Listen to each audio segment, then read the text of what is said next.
Hello, you wonderful people, and welcome to another episode of Super-Fanta-Fi. This being a show where we talk about TV shows of the supernatural, fantasy, and or science fictional genre. For today's episode, I'm going to talk about Shadow and Bone, Season 2, Episode 5. A lot of really interesting things went down in this episode, so let's break it down. So first and foremost, let's start off with Kaz's crew. Obviously, they've got the information about the new job that they were offered by Zoya and Toya, who show up about, the sword and everything. And it's like, cool, we're being hired by the prince who can pay us wealthily. Also, Zoya and Nina got beef just because, Zoya is someone who is loyal to Rafka. I mean, you could also say, her loyalty did lie with Kerrigan, but Nina's also I saw Kerrigan for who he was, so my loyalty's kind of always been to me. I knew how the winds were shifting in that regard. It was only a matter of time before that megalomaniac turned into who he is right now. I just saw the winds turning a lot sooner than you. Because let's also not forget, it's also a tough sore spot for Zoya because she was in love with Kerrigan. She believed in him, would have done anything. She did everything he wanted until the very end when she stood up to him, when she saw what he was doing, in the season 1 finale, so.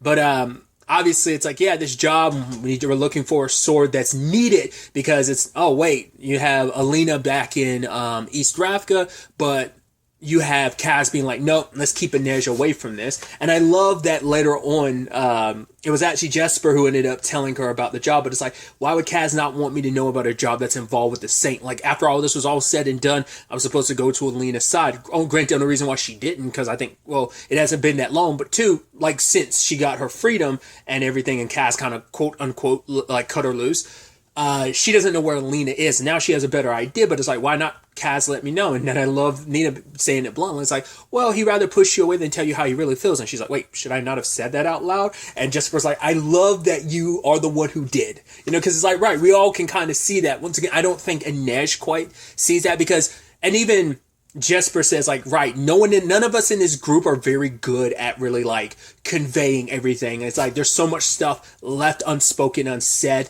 There are so many secrets amongst this group because at the very least, Kaz knows about Jesper being a Duras, but Inej doesn't, and it's a lot everyone else can tell how Kaz feels about Inej, but he won't admit it. He won't verbally say it, and he'd rather push her away in that regard. So she takes this job not for Kaz's sake, but for Alina's sake, which he stupidly jabs back at her. Oh, what about whatever happens here, is kind of I decide what happens here. Alina's fate is Alina's fate. That's the Saints would kind of decide how that plays out. And it's he was saying that just to be mean, but it's just because also he doesn't want her, because once again, I don't think still realizes yet, maybe she will be the one to ultimately find out that he is that she is his weakness. I don't think she's recognized that yet, but soon enough, I believe she will. Or maybe she has recognized it. Once again, it's just, I'm waiting for you to admit how you feel. Which Kaz is battling his own demons. I think dealing with Pekka opened a lot more wounds because it's not it closed any of those wounds. Those wounds are still wide open. And there's we get more on that memory of him being floated out there with all the other people that died from the firepox. He's lying in the middle out in the water, surrounded by dead bodies, laying on top of dead bodies, right beside his brother's dead body. And when he was trying to get to his brother, he remembers that sensation of touching dead flesh in that moment. That's why when he woke up, he was scrubbing his hand, just trying to erase that feel. That's what the gloves are about. That's why later on, when he had to take his gloves off, I thought he was going to have scars or something that he was covering up, a la, I was about to reference a character who kicks their hands covered, but I'm that's a spoiler because it plays a big role in a story and something. I won't even mention, it was going to be from a video game, but I won't even reference what video game it is. Just, like I said, it's slightly spoilers, but not really. Yeah, like I said, it's an important part of a case, so I won't say what character and what game I'm referencing. But either way, I thought it'd be scarred up. And his hands seem fairly clean, but it's he doesn't want direct contact because I think with anything that mimics that, that sensation will come back to him. So he uses his gloves to kind of dull his touch with the light. He doesn't have to. I think it's also on a psychological level, it's his way to kind of distance himself from everyone because he never has to fully fully touch anything, there's always a barrier between him and anyone else. I mean, touching any skin directly would most likely trigger that impulse inside of him. But like I said, the wounds were reopened. They never closed because he's always been seeking revenge against Pekka Rollins. But now it's also, no, like, even Pekka suffering even if Pekka was dead, it wouldn't be enough to close those wounds because Kaz has had to carry them since he was a little kid, since his brother died. So, either way, the squad makes their way to Shuha, and they end up meeting this person who's supposed to have... Because the person they're looking for is a disciple. Because once again, the whole point was like the sword that's in like this particular museum or whatever is supposed to be a fake. And the real one was taken by a thief known as the disciple. They went to meet a woman named Oval, but it turns out she herself is the thief. Which makes sense because she was so quick to see through Kaz and them. Because she's like, right, I've dealt with thieves before. It's like, well, it takes a thief to know a thief, right? So it makes sense that she was able to kind of see through them. And so...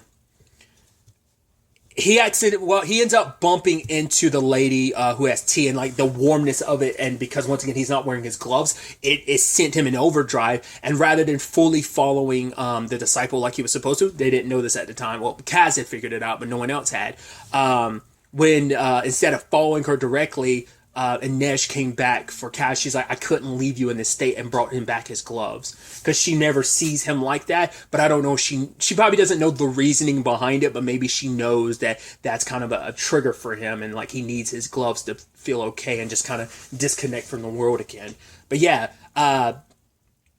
Nina had noticed that the lady, like I said, I think her name was like Oval, like had never, her heartbeat stayed and even measured the entire time. So it's like, right, and along with Kaz's perception as well, it's like, right, she definitely had to be the disciple. So they're going to follow the person that works with her back to her place, and they know where she stays. Now they have to break into her place. Nina and Zoya were supposed to go after her, because initially it was going to only be Nina, but...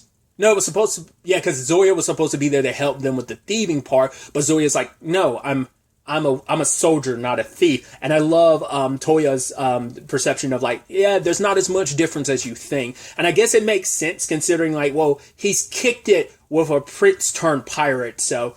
sorry, privateer. So he would kind of know like things aren't just so black and white. There's so many shades of gray. So maybe that's why he's able to see. I mean, especially because you make the argument the way the soldiers kind of roll through. They roll through with the same callousness that some thieves do. So it's like, you're not that.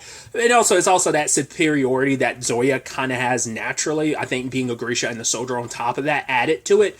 I mean, that's probably first and foremost why she kind of has that better, holier than thou, think she's better than everyone mentality, especially when she's kicking with a whole bunch of criminals. That is the thing of like, yeah, we might be criminals, but you still had to come to us. But that's also the thing of like, right, you are lesser than me because I am the one having to pay you, or you're being paid to do this. So like, you're the help in this regard. So she probably still looks down upon him like that. The situation with Oval and Nina, that nearly ended disastrously. But I think it's also because, like, I was about to say, like, if Nina was going to be able to take advantage of that, she was able to survive the disciples' like strangulation because she just slowed down her heart, would have made it seem like she was dead too. And luckily, that was enough to kind of like, okay, good, I'm still alive, because Zoya was still trying to track Oval down at that time. So she ended up getting away, and the quicker she gets back to her house, the bigger of an issue that's going to be, because the team is breaking in. And obviously the groups kind of got their issues. Kaz and Inej are kind of avoiding each other. There's also the situation with Waylon and Jesper, which I love. Toya is trying to like be the middle ground person for that. I love that he was about to like start reading some of his poetry, and Jesper was like, that's enough incentive. I was like, oh, come on. Why does everyone continue to shit on how poetic he is and stuff? But the fact is that when it's all said and done, Jesper kind of accidentally insulted Waylon because Waylon doesn't know how to read. Even, despite his smarts and stuff like that, it's like he knows all the stuff. He picked up all this stuff. He also referenced at one point in time, he was like, oh, I know how to do all this because it's just, it's chemistry. Like, I know the chemicals. I had tutor, but he cut himself off, and he's like, trial and error. It's like, so who was your tutor then? Like, what was that about? Like, the fact that you went from tutor, but you stopped and then went to trial and error. I mean, what's that you're hiding essentially? I wonder what that's all about. But every time Jesper tried to like make a compliment about how smart he is, it's like, right, you're the smartest person I know. Waylon kind of took it as a patronizing thing of like, oh, like I must not be that smart because like, yes, like he felt like, but I think Jesper was a legitimately in awe of how smart he is, how crafty he is. But it's like, yeah, it feels so patronizing.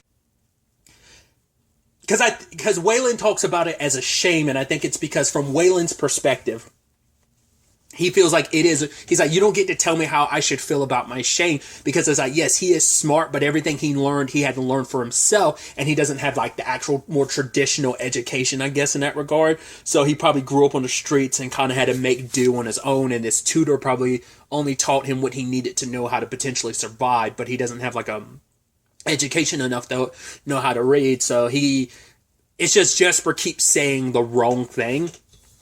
But he's like, right, how are you going to tell me about my situation when you're your way, Jesper? Like, I know you're a Duras. Like, the fact is, the way you're able to shoot, the way you fix that piano wire, like, 2 episodes ago, I know what you are. But you're also like, was it Zimwim, God, what were their names again? It's the people from, like, Novia Zam. Like, once again, they believe that being Grisha is a blessing. Like, why do you hide what you are? But for him, it's like, you don't get to tell me that it's a blessing when in actuality it's a curse. You have no idea what it's cost me. And you're like, interesting.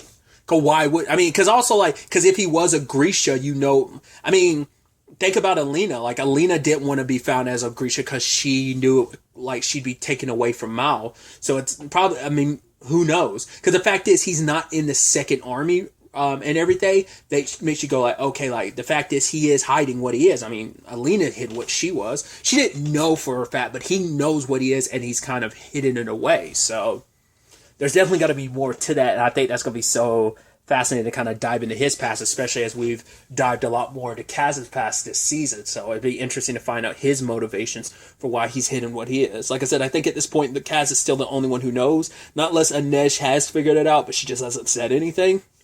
Once again, secrets amongst the group. But the others went inside the house, and it turns out it's booby-trapped. And there's, like, gas coming in. And I think you see, like, Toya, because he's able to do his thing, he's able to kind of slow down his heart rate, so he's not probably having to breathe in as much. So he's taking in less oxygen, so he's breathing in less and less of this stuff. So it's probably going to end up hitting him less than it is the others. And then Kaz's situation is he ends up passing out and kind of, I believe it's probably like some hallucinogenic gas, and maybe it brings your fears to life, because he ends up getting dragged to the surface of the water, and it turns out it's his brother being like, oh, you thought I was gone, Kaz? Of course I'm not. And it's like, so that makes, and then his brother proceeds to start drowning him again. So I think it's got to be a gas that probably shows you your greatest fear. It probably, like, if I had to compare it to anything, it's kind of like Scarecrow's fear gas. I'm assuming it's something like that, but we'll have to wait to find out where things kind of go from there. On the other side of things, back in the aftermath of Kirigan's attack, they were kind of driven into hiding, and Alina's looking around at all the dead and all the suffering. Obviously, she's looking for Mao, because no one has no idea where he is, because Vasily had sent him away to be court-martialed.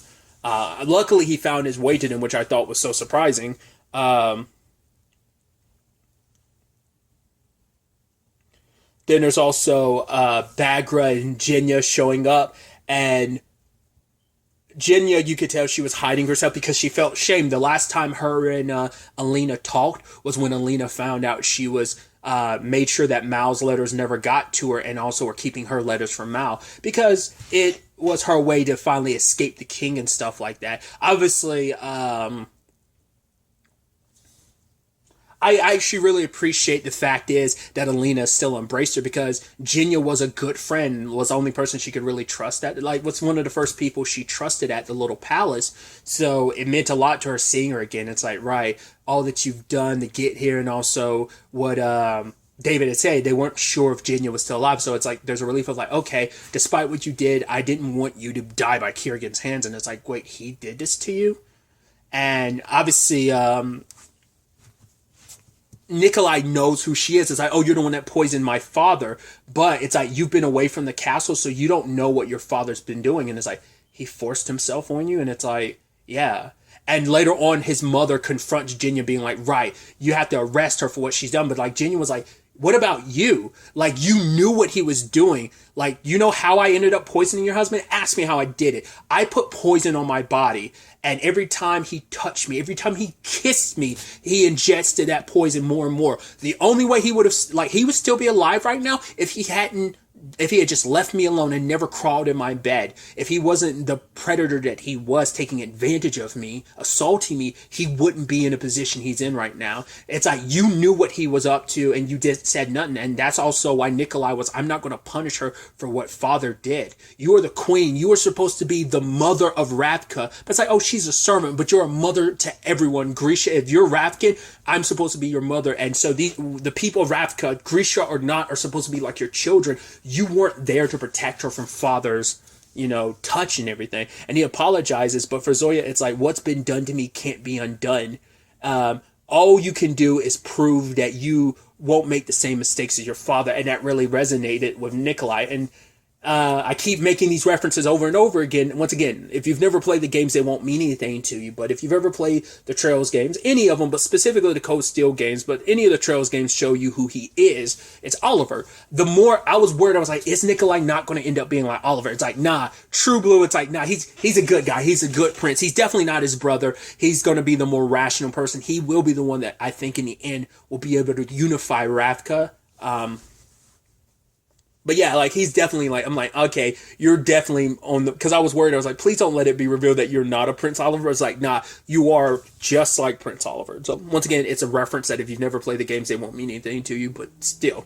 It's just, it's a character that's very similar, got that honor to him, just like, you could tell, like, Nikolai's like a good guy. He's kind of like swarmy and, very debaucherous and only just like another debaucherous prince. But yeah, he still got that debaucherousness about him, that kind of sliminess, but in a very like suave, piratey way. But yeah, he's still a good guy at heart and wants to do what's best for his country, wants to help people, So, and the Jinya stuff was actually really heartbreaking, especially because she was avoiding David.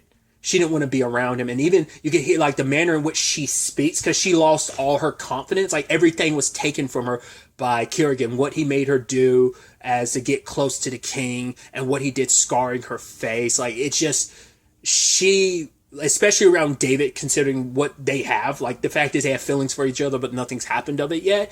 She's avoided being around him. And it's like, there's nothing you can do. Like, she's like, I'm broken. I can't be fixed. But it's like, you don't need to be fixed. It's like, your beauty has always been your armor, and it's such a fragile thing. But what is inside of you, who you are, is steel.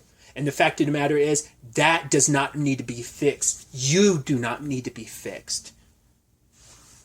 And it's this really sweet, beautiful moment between them.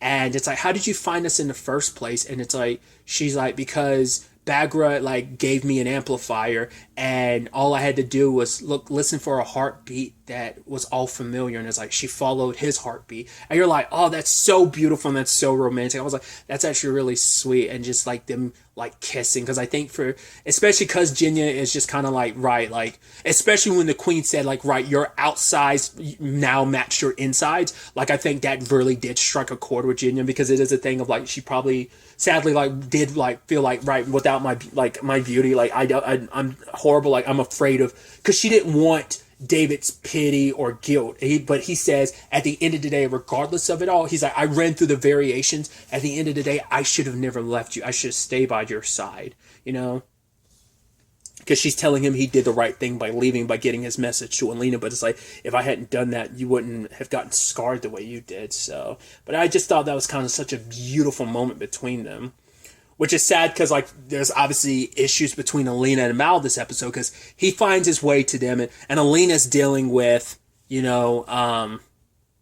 Kerrigan like popping up whenever he wants to, and Bagra and her kind of discuss it. It's like, right, because of David's theory that there's a piece of this enough, like there's fragments enough of the stack still in his hand that connect them.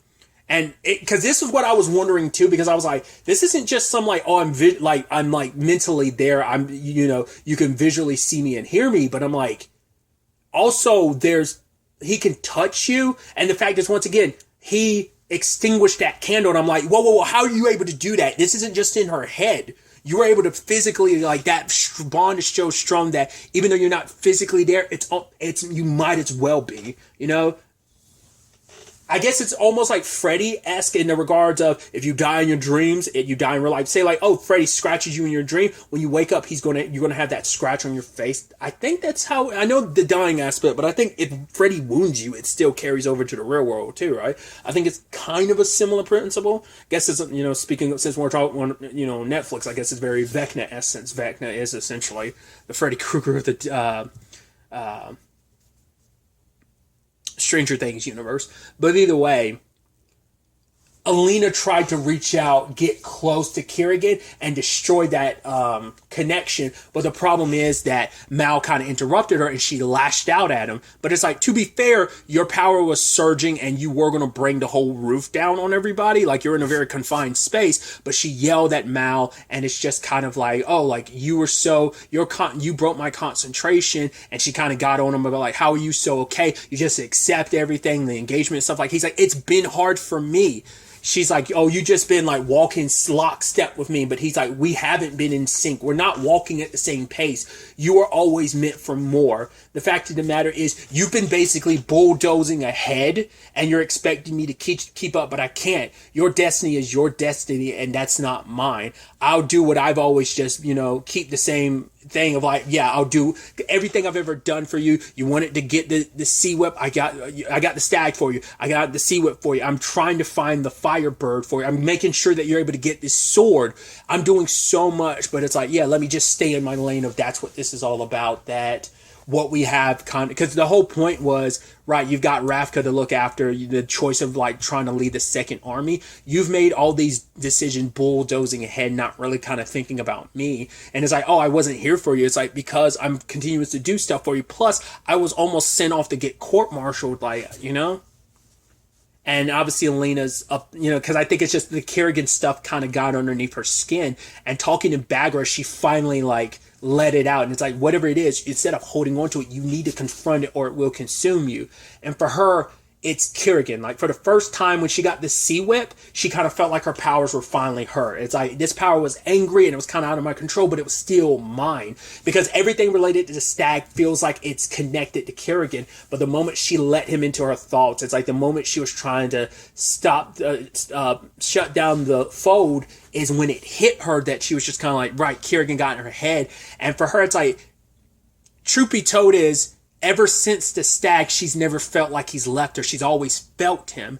And for her, it's just upsetting because she feels like Kerrigan defined so much of who she is. He was the first person that she trusted. He was the first person that he's the one that kind of obviously brought her in as a Grisha. He's the one that showed her who and what she is. And so she feels like so much of what she is defined by him. And that on some psychological level, she feels like her power isn't her own.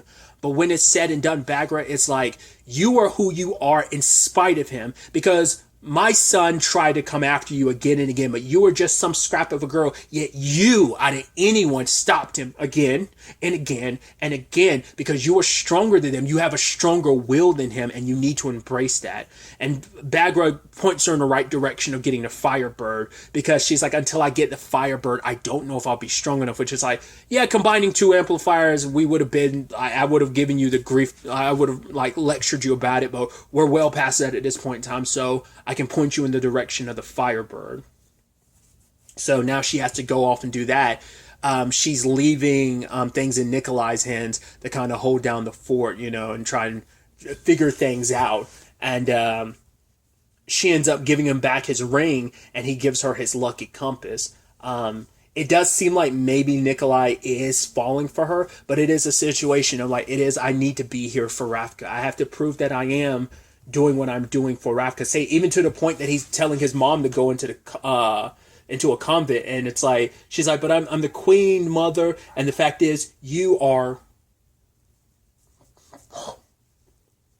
Nikolai's all she has left in this world. So it's a thing of my other son is gone, my husband's gone, all I have is you. And he kind of talks about her position as queen. It's like, it hasn't always been fair to you. I know you didn't want to marry the king. So it makes me wonder, maybe the person she really loved was Nikolai's father, but it's like, right, you kind of had your obligations. And obviously the isolation of what it meant to be, what you had to be as a queen.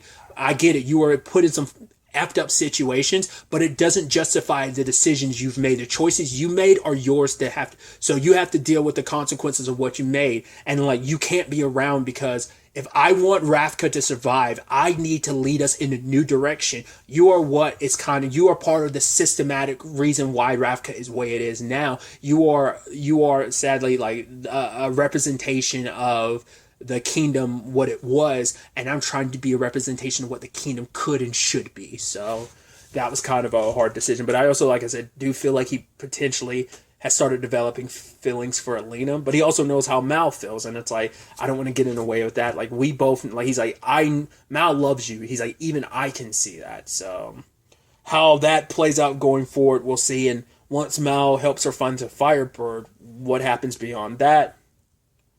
You also had Kerrigan, who was so about going after Alina, because it's like, right, no, that takes precedent, rather than dealing with the wiping out the rest of tracking down the first army's encampments and wiping them out. But by the end, it's like, no, I'm going to do that. And then all of Ravka, not even just Ravka, the entire world is going to hear her screams, because it's like, she burned his hand. So I don't know if she completely severed the connection or not. She did burn his hand with her light. So I don't know if like that connection is still there or not. Will he still be able to visit her, or has that been kind of nipped in the bud? She made it sound like it's still up. The connection probably isn't completely severed, but yeah, he ain't going to be visiting you anytime soon, because he's not trying to get you anymore, because it's like, nah, we're done.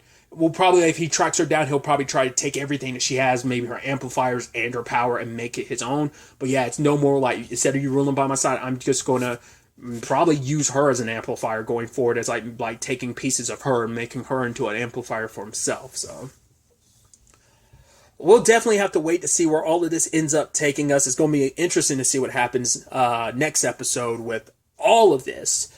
But really, that's all I wanted to talk about. Until the next time we meet, be happy, be safe, live life to the fullest, and enjoy it.